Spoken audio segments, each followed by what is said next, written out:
Hello everyone, welcome to my YouTube channel Learn with Sumi.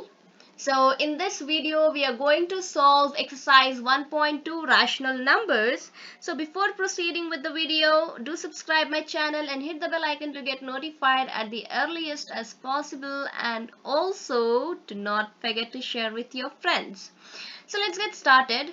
Here is exercise 1.2, and under exercise 1.2 we have the question: represent these numbers on the number line.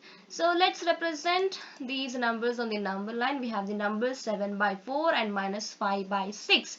So this is, if you know something about fractions, you know that this is an improper fraction and this is a proper fraction, because the numerator is greater than the denominator, and the value of this fraction is greater than the whole number 1, and the value of this fraction is less than the whole number 1.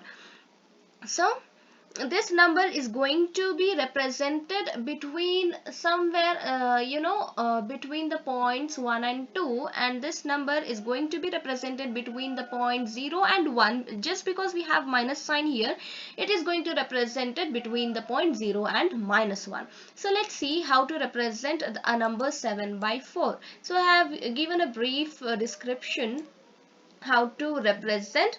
So we have 4 in the denominator. We are going to divide the points 0 and 1 and 1 and 2 into 4 equal parts each.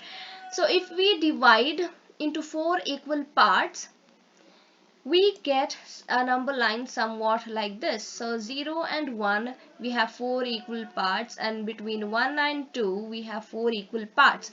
So we have named 1 by 4, 2 by 4, 3 by 4 and 4 by 4. That is nothing but 1, 5 by 4, 6 by 4 and 7 by 4. And this is the number what we are going to represent on a number line. So 7 by 4 we have represented on a number line. So this is how we represent. So let's see how to represent minus 5 by 6. So we have 6 in the denominator.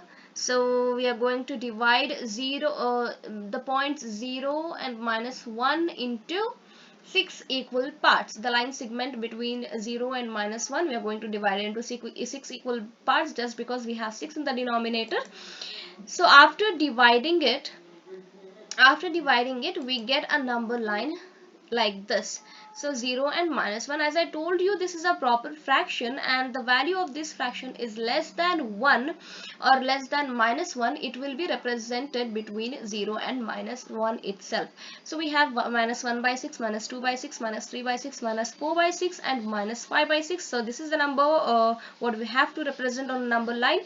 So we represented this number on a number line. This is how we are going to represent more numbers or any number that is given to you. And for more problems, do not forget to subscribe my channel and hit the bell icon to get notified, and also share with your friends. Thank you for watching Learn with Sumi.